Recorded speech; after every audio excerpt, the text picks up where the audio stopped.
দীপাঞ্জন বাবু, আজকে এখানে প্রশ্ন উঠছে, তিনটা প্রশ্ন উঠছে। আমি অনিন্দ্যদার কথা শুনে যা বুঝলাম, তিনটে প্রশ্ন উঠছে। এক নম্বর, উনি তো চাকরিই করতেন, আমার মতো চাকরি, আপনার মতো চাকরিই করতেন, তাই চাকরি করতেন বলে তাকে খুব হাইপ দেওয়ার কোনো দরকার নেই। দু নম্বর, সেটা বলিনি, কি বলেছিলেন? আচ্ছা আসি আসি, ঠিক আছে, গেছিলেন বলে আপনি ওকে দেশ ঠিক আছে, ঠিক আছে, দাঁড়ান, ঠিক আছে, এক মিনিট বলতে দিন দীপাঞ্জন বাবুকে বলতে দিন। দীপাঞ্জন বাবু এক সেকেন্ড, অডিও কমাতে বলবো, এক মিনিট। দীপাঞ্জন বাবু, প্রশ্ন করব আমি খুব সিম্পল একটা। একজন প্রাক্তন সেনার মেজর, মানে তিনি এখনো মেজর, অবশ্যই তিনি মেজর ঋত্বিক পাল, তিনি গেছিলেন একটি রাজনৈতিক মিছিলে, যা হয়ে থাকে পুলিশের সঙ্গে ধাক্কাধাক্কি এবং দুটো ব্যারিকেড ঠেলেছিলেন, এমন ভিজুয়াল আছে। অন্যদিকে শেখ শাহজাহান বাইরে ঘুরে বেড়াচ্ছে যে ইডিকে মেরে রক্তাক্ত করে গাড়ি ভেঙে দিয়েছিল। কি বলবেন আপনি? আমি তো কোনো প্রশ্ন খুঁজে পাচ্ছি না, শুরু থেকে আজকে বলছি এইটা। প্রথমত আমি রিকোয়েস্ট করব লেফটেন্যান্ট কর্নেল শ্রীবাস্তবকে, আপনি একজন এক্স আর্মি অফিসার, আপনার একটা ডিগনিটি আছে, আপনি এলেবেলে লোকেদের কথা জবাব দেবেন না, আর আপনি অ্যাকচুয়ালি রেসপন্ড করবেন না। আপনার যোগ্য নয়। এই সমস্ত লোক চিৎকার করছে, করুন, জাস্ট অগ্রাহ্য করুন। আমি তোমাকে কতগুলো আইনের ধারাগুলো দেখে আমি বলছি।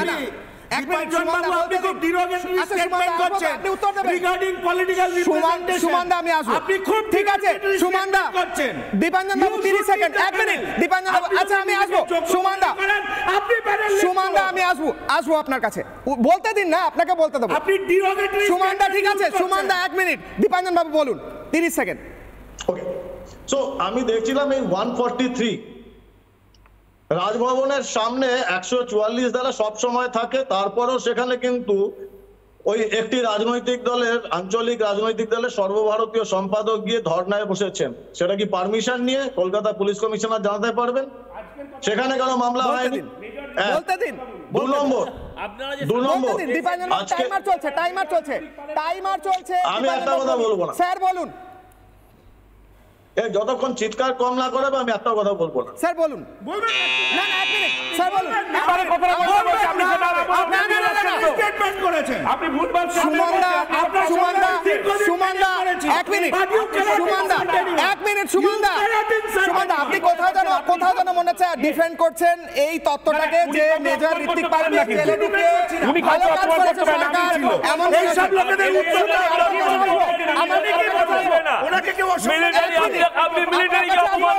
আসবো। অনিন্দ্যদা, টানা বলতে দেবো 1 মিনিট, প্রমিস, আমি আপনাকে কথা দিচ্ছি, টানা বলতে দেবো 1 মিনিট। 1 মিনিট, সজলদা আসবো। দীপাঞ্জন বাবু বলতে দিন। দীপাঞ্জন বাবু শেষ করুন, বলে দিন।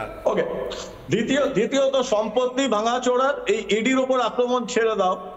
এনআরসি, সিএ এবং এক নেত্রী, দিল্লির এক নেত্রীর একটা অবাঞ্ছিত মন্তব্য, এই দুটো ঘটনাতে যে তথাকথিত জনরোষ দেখা গেছিল, 800 কোটি টাকার সরকারি সম্পত্তি ধ্বংস হয়েছিল। কজন অ্যারেস্ট হয়েছে সেটা কিন্তু জানা দরকার। 3 নম্বর, আমি সম্ভবত প্রথমবার আমি এই ভদ্রলোক, আমি নাম জানি না, যিনি বলছিলেন যে আমরা একটা চাকরি করি আর্মির, আমি ওনার সঙ্গে সহমত। আমরা চাকরি করি, এতে কোনো ডাউট নেই, আমরা কোনো এক্সট্রা ক্রেডিট নিতে চাইছি না। এবং আমি মনে করি মেজর ঋত্বিক পাল যদি অ্যারেস্ট হয়েছে সেটা ওনার জন্য গৌরবে। আমি তো বর্ডারে চাকরি করি, উনি সম্ভবত জানেন, আমি এনএসজি এবং রয়ে প্রায় 20 বছর কাটিয়েছি।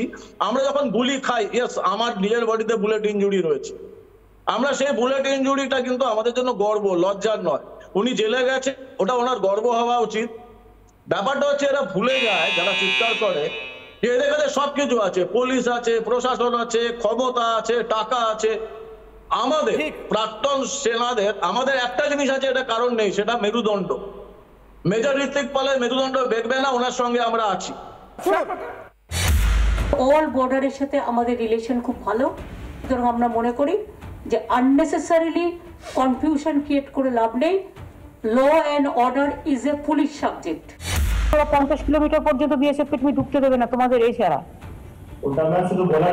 কারণ হচ্ছে ওরা ঢুকেই গ্রামের লোককে গুলি করছে আর ওপারে ফেলে দিয়ে আসছে। এরকম অনেক কেস আমাদের কাছে এসছে।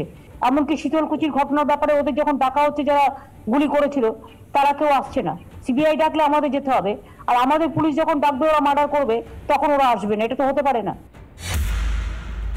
বিএসএফ ঢুকে যায় গ্রামে গ্রামে, আর গিয়ে সাধারণ মানুষের ওপরে অনেক সময় কমপ্লেন আসে অত্যাচারে। এমনকি ভোটের সময় ভোটের লাইনও তাদের দেখা যায়। প্রচুর বিএসএফ, ওরা করে কি, ওর 15 কিলোমিটার আসার কথা, কিন্তু সেটাও পুলিশকে জানিয়ে, কিন্তু পুলিশকে না জানিয়ে যেখানে সেখানে ঢুকে যায়। সজলদা এবং সুমনদার কাছে আসার আগে আমার একবার যেতেই হবে দীপাঞ্জন বাবুর কাছে। দীপাঞ্জন বাবু, মুখ্যমন্ত্রী বলছেন বিএসএফকে ঢুকতে দেবেন না, এটা কি বলা যায়? মানে বিএসএফকে ঢুকতে দেব না, আজকে আমার ইচ্ছে হলো আমি ঢুকতে দেব না, এটা কি করা যায় নাকি এটা আইন বিরুদ্ধ? হ্যাঁ, সে তো উনি এর আগেও বলেছেন রয়ের ব্যাপারে, এবং নবান্ন থেকে সরকারি অফিসে বসে বলেছিলেন যে সিবিআই এরা আপনার বাড়িতে টাকা ঢুকিয়ে দেবে, রাইফেল ঢুকিয়ে দেবে। এই সব কথার জবাব দেওয়া তো দরকার নেই, এটা তো আমি একটু আগে লেফটেন্যান্ট কর্নেল শ্রীবাস্তবকে বলেছি, সবার সব কথার জবাব দেওয়ার দরকার নেই। আমি একটা জাস্ট এখানে একটা প্রশ্ন করি, এটা আমি আবার বলছি, আই এম রিপিটিং, যে টু সাম এক্সটেন্ট এই যে ভদ্রলোক বলছেন না এই র্যাঙ্ক ব্যবহারের ব্যাপারটা, ঠিক আছে, আমরা প্রতিবাদ করতে যাচ্ছি, আমি আজ পর্যন্ত কখনো র্যাঙ্ক ব্যবহার করি না, যখন প্রতিবাদ করি কোনো চ্যানেলে আমি র্যাঙ্ক ব্যবহার করি না। কিন্তু এখানে একটা ব্যাপার আসছে, আমি এখানে রবীন্দ্রনাথ বাবু আছেন, আমি এটা জিজ্ঞাসা করতে চাই, এই যে 323, 325 দিয়েছে, এগুলোকে based on MLC? K police কোনো কর্মী ঘায়েল হয়েছে, তাকে হসপিটালাইজ করা হয়েছে বা মেডিকেল লিগাল কেস হয়েছে, তারপর কি 323 হয়েছে?